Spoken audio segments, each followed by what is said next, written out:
Hey guys, what's going on? It's Dan here, and instead of Maxwell, I'm joined today by Matt for the MDL pregame. How's it going, Matt?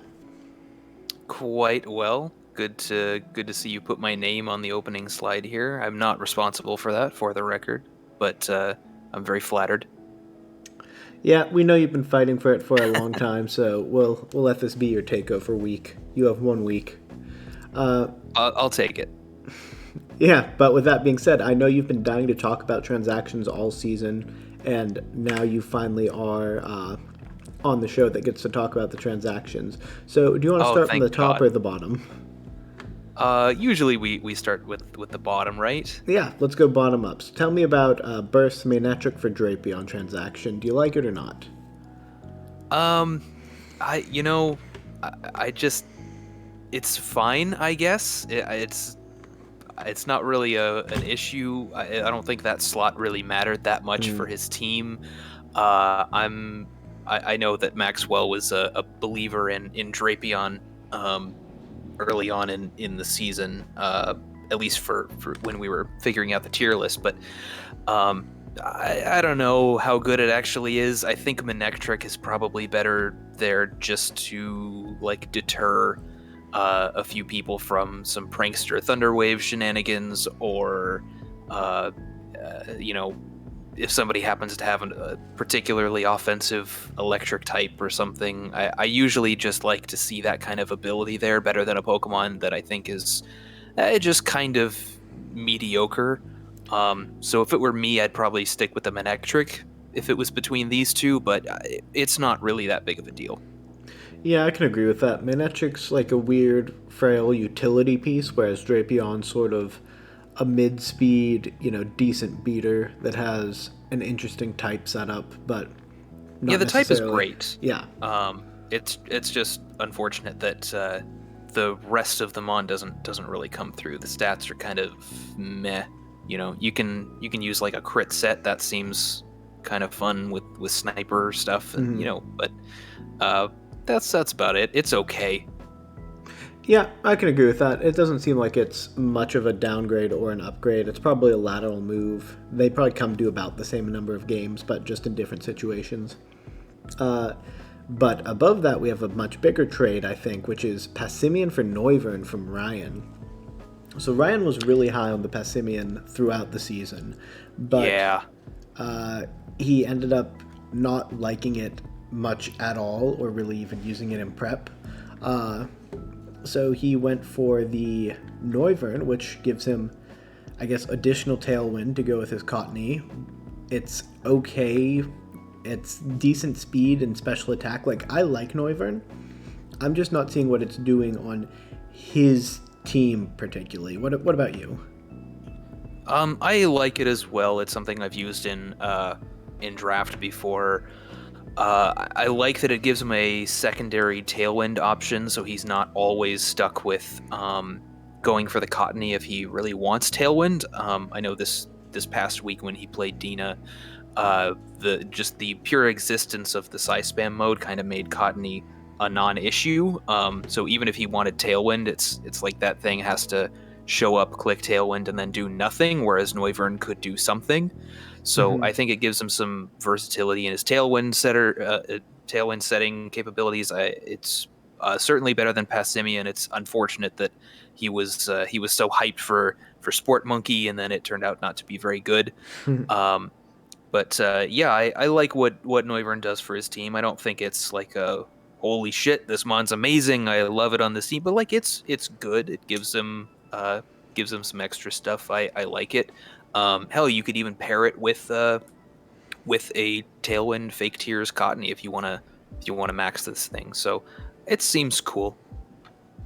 Yep, I agree with that. But what do you think about Toxic's Slowking swap?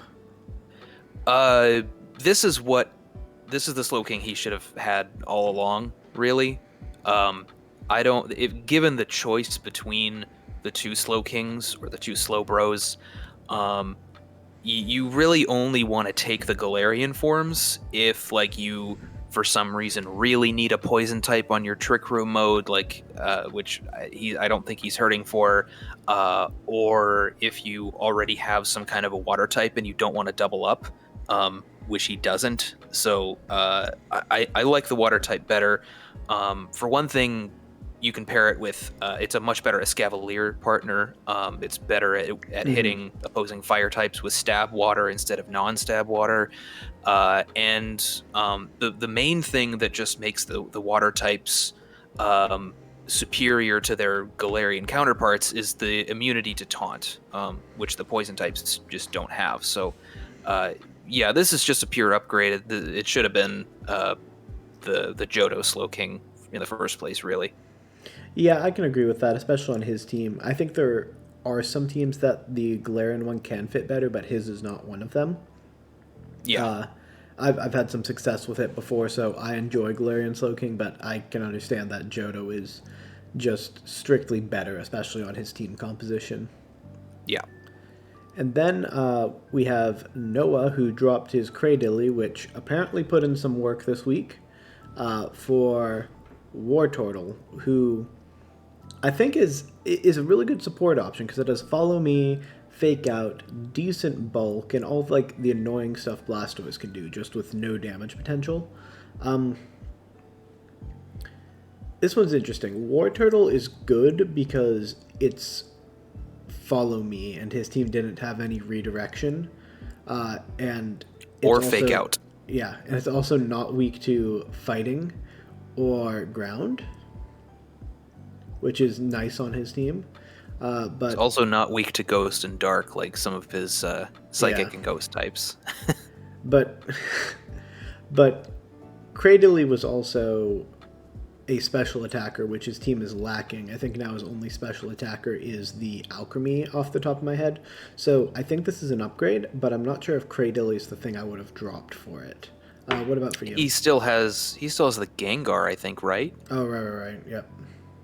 Right. So I think I agree. Like, I'd rather see more special attackers on his team, but at the same time, this is the first transaction from Noah that like actually kind of makes sense.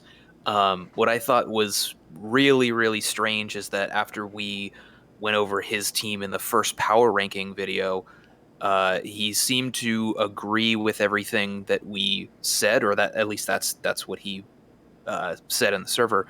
And one of the big things that a few of us talked about was transactions, and how if he uses some of his transactions to bolster his support options, specifically going for some Follow Me and or Fake Out, because he had neither of them, that was probably the number one direction he needed to go in with his transactions.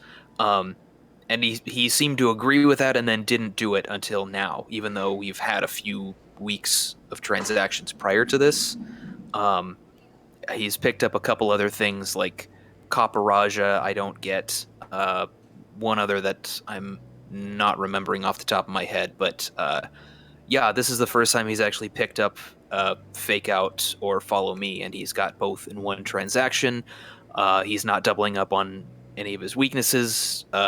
Yeah, it seems good, even though he's getting rid of a special attacker. I've never been a huge fan of Cradily anyway. Yeah, I can agree there. But yeah, it can be, yeah. But I like the transaction overall. It's what he needed to do for a long time now.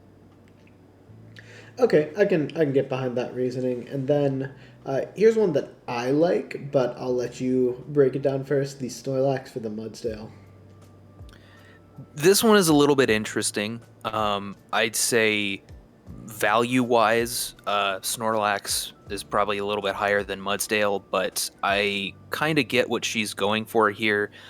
She got rid of her ground type when she traded away Garchomp early in the season. I don't think that she ended up getting another one. And the Snorlax for her has been, I think there's maybe been like 1 or 2 weeks where it's actually gone off. I don't remember exactly, but I imagine it's a little bit hard to use when like it's kind of your only Trick Room sweeper and it requires Belly Drum to do what it wants to do, whereas Mudsdale, Mudsdale really, really appreciates setup as well, but it doesn't need it as much as Snorlax does, so this makes sense to me. Yeah, I think it's a great transaction. Snorlax has been underwhelming this season for Jess. Uh, Dragalji's actually been a better Trick Room sweeper for her. And she's Oh, in right, the I forgot she had that thing too. yeah, Yep. she's in the division with the Metagross, Celesteela, Melmetal, and Zamazenta. So Snorlax just really isn't cutting it into any of those teams. So I think this Right. Mudsdale is pretty much an upgrade for what she's trying to do with her team. But Yeah, I then, think so. why don't you tell me a little bit about my transaction? Okay. This is an interesting one. Not so much because of what you picked up, but because of what you dropped. I think it makes plenty of sense to pick up a Rotom Heat, especially right before you're about to go up against Celesteela. Um, the doubling up on the fire types is a little bit interesting since you already have Magmortar, but it does also kind of allow Magmortar to more freely insert itself into that support role and let Rotom take care of the offensive fire type role.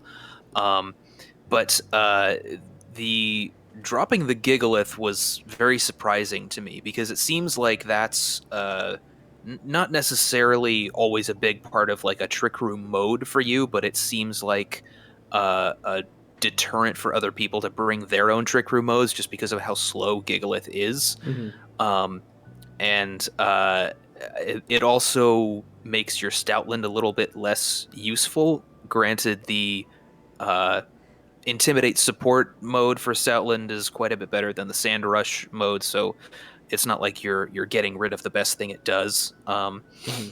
But yeah, it was a little bit surprising to see you drop the Gigalith. I kind of liked it on your squad. Yeah, I liked the Gigalith as well. The Rotom just felt very important for me this week, specifically with the Celesteela team because my tier 1s are very Celesteela soft. So I wanted something that had a decent matchup into it. Uh, I might Yeah. consider picking up Gigalith again in the last week of transactions next week. Maybe this Rotom's just for 1 week. We'll see from that point on. But it was important this week particularly. Uh, Then we have Maxwell, who dropped Dusclops for the better Rotom, which is Rotom Wash, but Rotom Wash is also not a fire type, and it's weak to grass. So, I don't know. I liked that he had a Trick Room setter that was as good as Dusclops was, but I also understand the way that he's been playing his team, he probably can get away with a lower tier Trick Room setter, which is what I imagine he's going to be going for, and then just get the value of the Rotom. Rotom Wash generally overperforms, so I'm excited to see what he does with it. Yeah, I was. I've definitely had mixed feelings about this one. He mentioned to me a little while back that he was thinking about doing this, and ended up pulling the trigger. So, the Dusclops, I just felt like allowed him a tremendous amount of consistency with his ability to set Trick Room, and to me, the Trick Room mode on his team is the most solid and consistent part. We've seen what happens now when he's got something like Hatterene and Melmetal without Trick Room setup, and it's extremely underwhelming. I think Dusclops helps a lot with that, but I also understand the desire for this Rotom. I'm just not. And maybe you're right. Maybe there's another Trick Room setter in the lower tiers that will help him out enough. But the Dusclops just seemed it seemed really, really nice to have something that could actually take a hit and set up Trick Room, especially when you're in the division with Barraskewda and Duraludon. It's not so easy to just throw Hatterene out with Electivire and go follow me Trick Room. So I liked the Dusclops for that. I personally probably would have kept it, but I get why he wants the Rotom here. Yeah, it makes sense to me. But rounding out our last transaction, why is Guzzlord bad? Oh, that. God damn it, Dan. Look, I love Guzzlord. Dina does too. It deserves to be tier 3. Uh, if you don't think so, that's okay. Everybody's wrong sometimes. Um, Drampa was actually something that she wanted to pick up in that slot to begin with. Um, but John ended up getting it before she did, and she's been keeping her eye on it since he dropped it last week. So I think they're both good in that slot. They fill kind of the same role. Drampa as an offensive, trick room sweeper needs a little bit less support because it just has a much better special attack stat. Um, it's missing the dark type, which I think went well with her trick room mode, but she also has the Pangoro now, which she did not have in the initial draft when she took the Guzzlord. So I think getting rid of the dark type here is fine. Keeping a slow trick room sweepy dragon type is good. Hatterene can help cover for the fighting weakness still, since it's a normal type. Um, Not a huge difference, but overall I like it. I could kind of, this trade I can take it or leave it. Yep, I agree. Guzzlord's, I'm not going to say it's bad. Like, it's a decent Pokemon, but I think just Drampa is better in the role that it needs to fill. Uh, and I don't think there's too much else that needs to be added on top of that. But moving on, we'll get into our first matchup of the week, which you will be handling solo. So why don't you break down this matchup between me and Ryan? Oh God, this one's so weird. I don't know if I can, but I'll do my best to at least explain why I put these mons up here. Um, there's there are so many, like, there are a lot of options that you both have that look decent, and I don't think there's like any one thing that's really gonna stop the other person's team. There's not one thing that really goes in here or has an easy time going unchecked. Um, I think if, like, whatever you guys end up doing in this battle, you could probably give these two drafts to two other people not named Dan and Ryan, and they could totally end up making completely different teams against each other.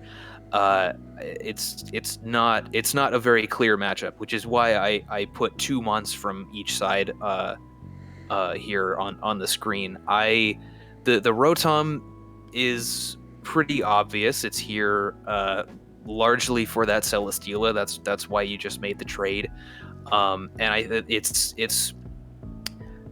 It's gonna be able to hit a lot of the stuff on Ryan's side. It's just got a great typing with a great ability. Um, it's I think if it's allowed to get the speed advantage, if it's allowed to get set up, it's going to be pretty difficult to deal with. And I think the Arcanine. Let's move to the Arcanine for a second. Arcanine seems like the one thing that's going to maybe be able to slow it down, and it also seems really good at slowing down a lot of the stuff on your team with just a really bulky, supportive, intimidate, snarl kind of set.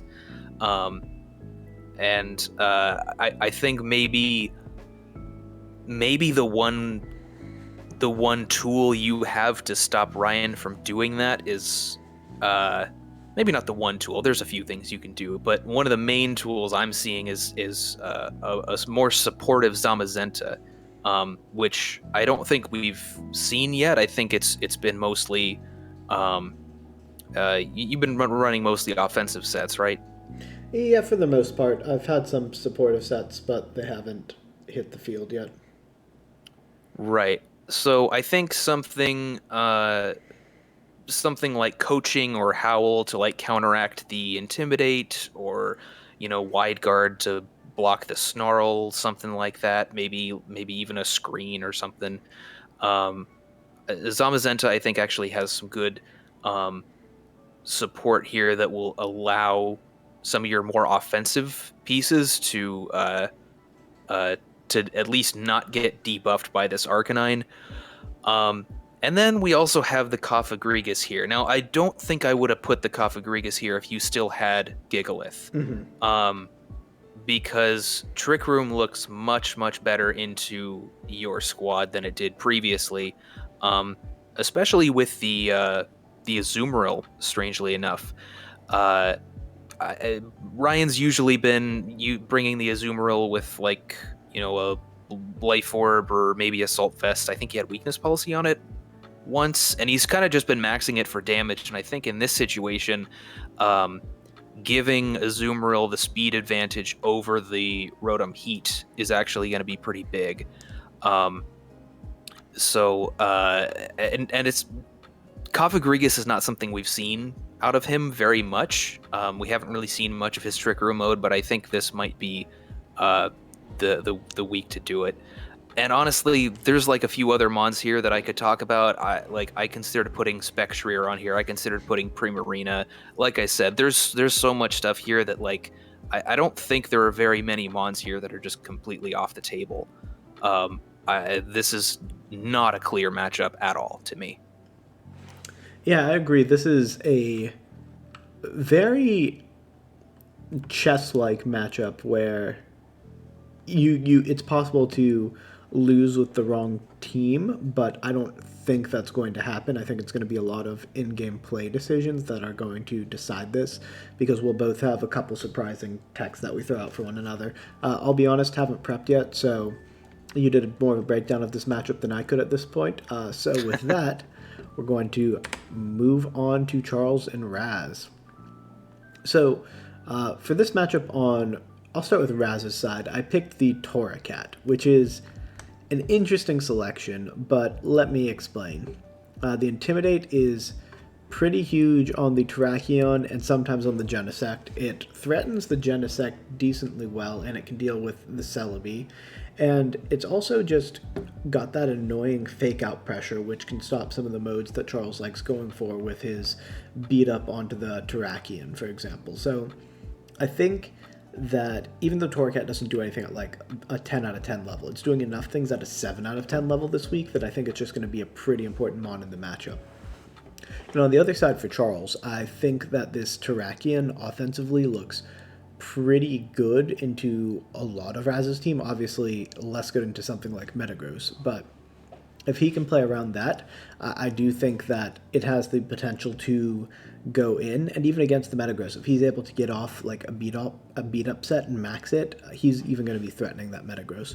So I think this Terrakion just has to be on the radar as something that is going to be threatening in this matchup, even if it doesn't look like it's got the best 1v1 into some things on Raz's team.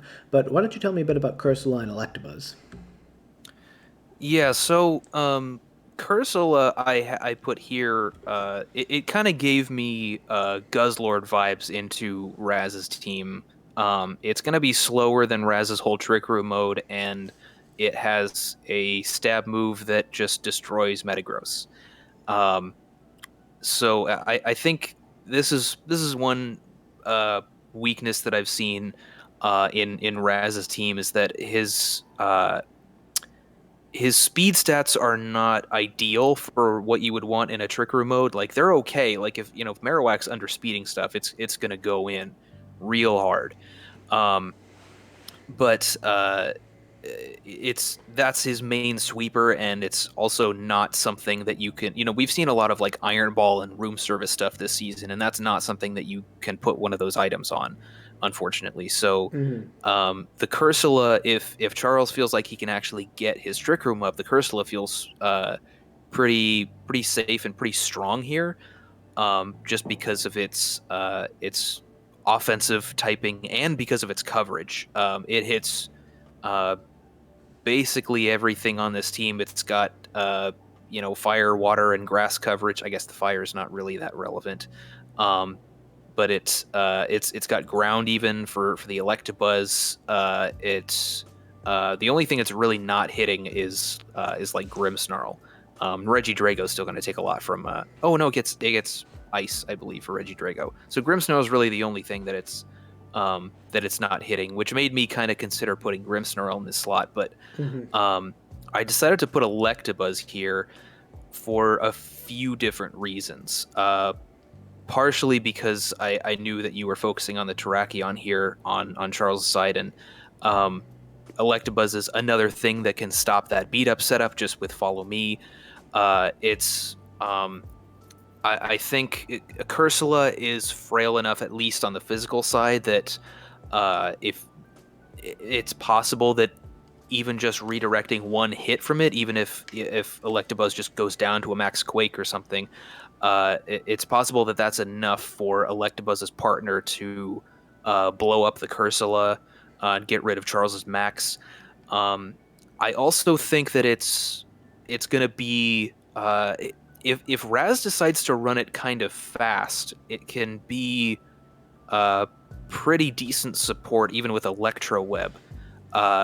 I almost put Genesect here because there's pretty limited fire coverage on Raz's side, and I think that with a well-supported Genesect, like with a really offensive one, I don't even think it necessarily needs an Akaberry here.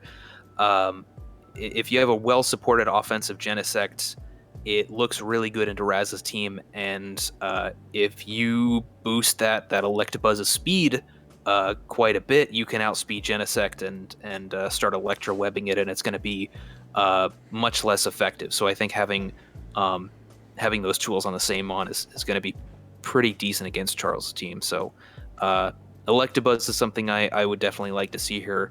I think it's going to be especially powerful if it's run that way. Yeah, I can agree with that. But moving into the next matchup, why don't you take this one first between John and Dina?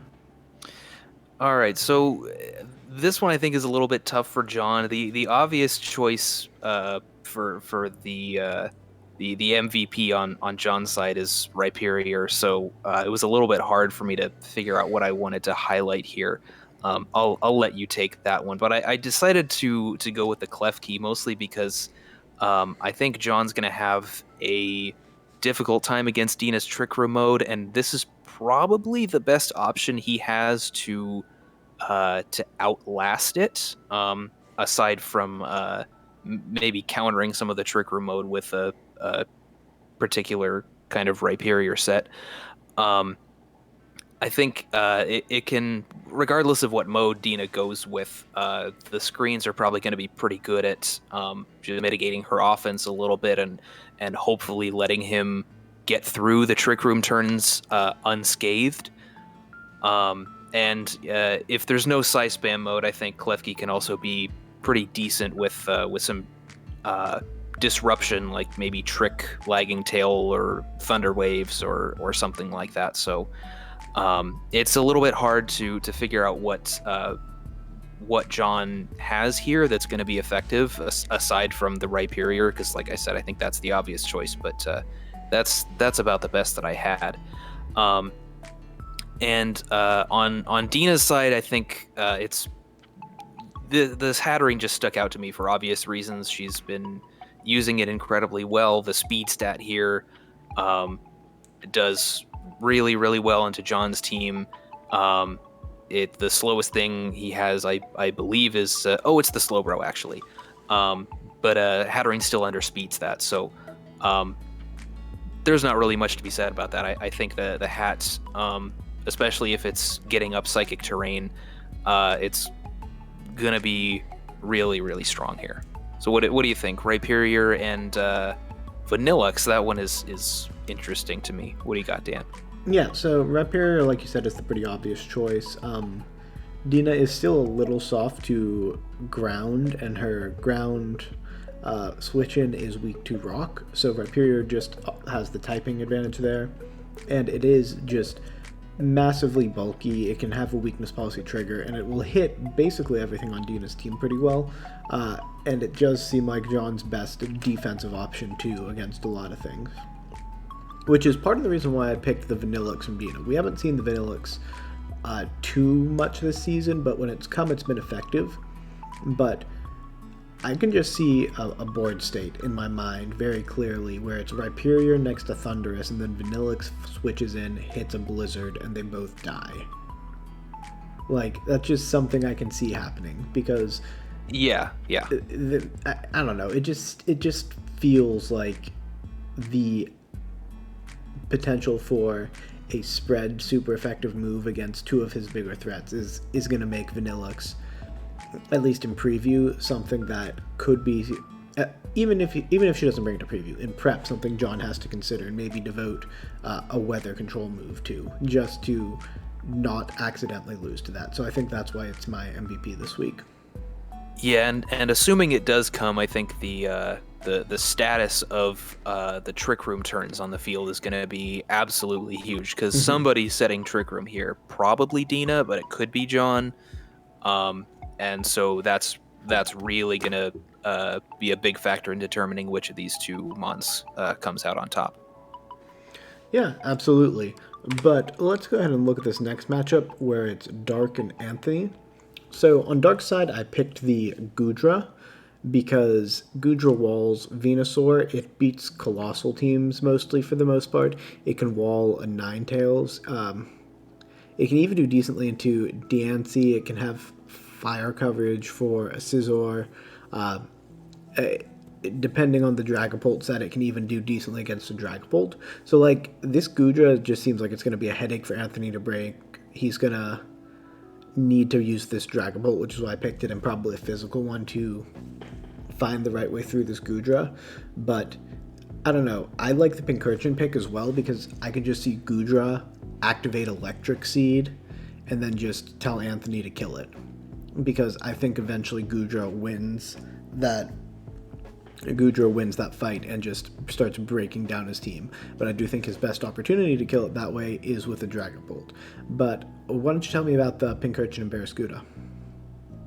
Yeah, I hadn't really thought about that mode with the Pincurchin, but now that I think about it, that would be pretty strong. Because I think the Goodra is going to be pretty important here. And there's a reason we both picked Anthony's two big physical attackers that can hit Goodra for super effective damage. I think that Barraskewda has a lot to offer in addition to that. It's faster than pretty much everything except for Unburdened Slurpuff. It's going around redirection, and Dark's been using the Squirtle quite a bit. I think it has a good matchup into a lot of this stuff here.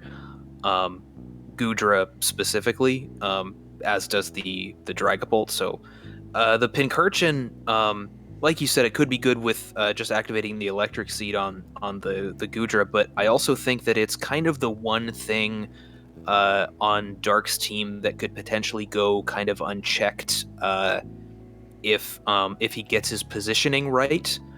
It's slower than everything on Anthony's team, and it's probably going to be pretty effective at sweeping with some big rising voltage hits. The only thing that it's not really doing a lot of damage to is the Dragapult, and if you're setting Trick Room with Carbink, you at least have some stab Moonblasts. Not that they're all that powerful, but it's it's something. Pincurchin also gets Sucker Punch if you want to try that. But I think it's out of everything on Dark's team, it just it has the most potential to go unchecked. And if he actually builds a team this week, I would really like to see that come out from him.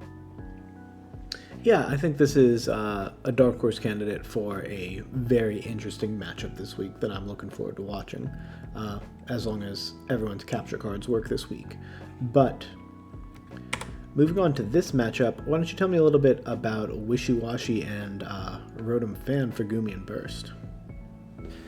So I'll start with the Wishy Washy over here. Burst's team, most of his team tends to struggle with opposing water types, so I think both Wishy Washy and Volcanion are going to be really important picks here. It's Glastrier obviously is Burst's main Pokemon, and the one thing that Glastrier tends to have trouble with are pure water types.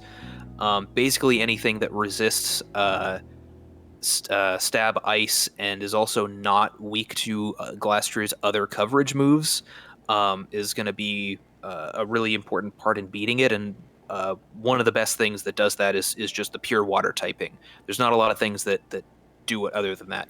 Some of the Rotom forms, but that's really it. So I think Wishy Washy is going to be pretty big here, especially against the Rain mode. Like Wishy Washy is just so fat, and the Rain mode's going to have trouble hitting it.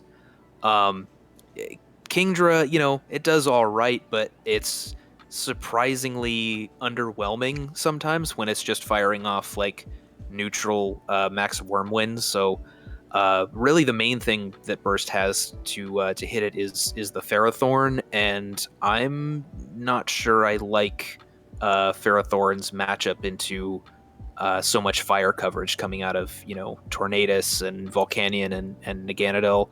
Um, I'm also not sure how effective it's going to be offensively under Trick Room. Steel and Grass aren't really hitting a lot of Gumi's Trick Room stuff, but the Rotom seems like the number one thing to come here to deal with these two water types. I believe it was against Dark when Burst realized that his Glastrier wasn't really doing all that well against like the Squirtle, Milotic, Corviknight, and he ended up maxing the Rotom in one of his games, and that was a pretty good decision. So that's I like the combination of the Rotom and the Horse here. So seems to pick up the slack in some areas where Glastrier can't quite hack it. Mm-hmm. Yeah, I mean, I picked Glastrier because it's the best thing on Burst's team by a country mile, and I feel like it's going to be that way every week, because looking at Gumi's team, the Landorus isn't going to do a huge amount into it. Kingdra could, but it still isn't like dealing with the water types, or the Rillaboom. Like, I don't know. It just feels like Glastrier is the thing Burst needs to build around every week, which makes his team more predictable. And because of that, he's got to go with Trick Room, and man, this Volcanion can eat a lot of the things that he wants in Trick Room. Like, okay, you got a Ferrothorn? No, you don't. You've got a Glastrier? Yeah, you can Quake it, but it has 130 base defense, and it can hit you back with a Fire-type move. That's very strong. Like, this just feels like another rough matchup for Burst, and I think it's less that he's getting a string of bad matchups and more that there's been a team-building miscalculation, but on paper, I don't really see what it is. Or I guess I can see some of what it is, but just every week it just feels like we're saying this looks like a bad matchup, and I think this team is turning out to be less than the sum of its parts right now. Yeah, I think that's fair, and I think that's sort of that's probably a result he of had a bad matchup last week and won, so it's not like true. It's not like he's not got no shot, but I mean, just on paper, of course, every week just feels bad for him at this point. Yeah, I do wonder if that's a result of trading for Glastrier instead of drafting it early and building around it. That might be it. But moving on, I believe this is our last matchup. We have Tay and Hector. On Tay's side, this Tapu Fini looks really good into a lot of what Hector wants to do. It's decent defensively against the Blastoise. It can hit the Moltres. It's pretty good against the Darm. It's decent against the Duraludon as well. It stops the Crocodile. Even the Appleton doesn't want to be in front of it, neither does the Sandaconda. Like, Hector's going to have a hard time hitting it, which is why I think this might be the Light Ball Pikachu week. And I want to see the Light Ball Pikachu. I don't know if it's the best thing on his team, but I want to see it, and that's why it's there. But you seem to think this matchup's going to revolve around the Dark types a bit more than my fever dream of watching Pikachu go off. So why don't you tell me something that actually sounds like serious analysis? Well, I wouldn't say it revolves around the Dark types necessarily on Tay's side. Given a choice here, I probably would have picked Tapu Fini first as well. But I think the Moltres on Hector's side looks particularly good as not necessarily just Moltres itself, but I think Moltres here is kind of a placeholder for Hector's sweeping capabilities, whatever he decides to put like a boosting move on or put a weakness policy on, whether it's weakness policy, Moltres next to the Comfey, or Shell Smash Blastoise, whatever he wants to do. I think the big sweeping options are looking really good for Hector, especially because from what I've seen out of Tay, it seems like some of the time he kind of just plops his Mons on the field and just clicks some attacking moves, and if he does that again here, and Hector comes out with some big stat boosting combo, Tay's just gonna get rolled.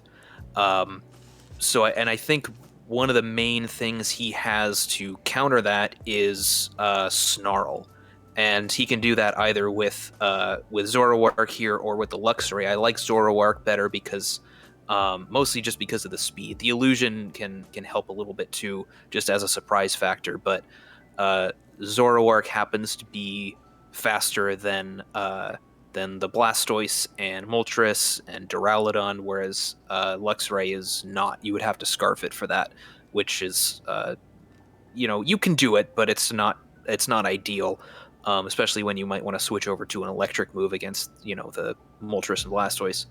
Mm-hmm. But I that's sort of what I'm looking at here. Hector's sweeping capability versus what Tay has to slow it down. Yeah, I can see that. Hector does have a lot of different potential setup options, so I'm interested to see what he goes for this week. But that'll wrap it up for this week. So, Matt, what was your matchup of the week? Oh, God. I mean, I think it's a choice between you and Ryan or Charles and Raz. Just because Blue's just been such a Red has been such a horrifying bloodbath, and these are both matchups where, on paper, just looking at how the teams match up into each other, I don't really know what's going to happen. There's a lot of options that on both sides for both of these matchups, and it's also very, very rough that two of these coaches have to take a loss when everyone in Red needs wins. It's going to be rough. Yeah, I think you're probably right. Objectively, I think Ryan and I will be the matchup to watch just based on coach pedigree and how weird the matchup looks on paper. But to not pick myself, I'm actually going to pick a Dark Horse match and say Dark versus Anthony, because I really want to see how Anthony's going to deal with this Goodra. I might say, I mean, I know that Dark has been using Goodra in the last few weeks, but I might add a caveat there and say if Dark actually builds a team, then this would be one to watch. Yeah, okay. Well, we will see what happens with it then. Yeah. But for Matt, we will be signing off then. So thank you guys so much for watching, and we will see you next week when we return to our regularly scheduled programming. Bye.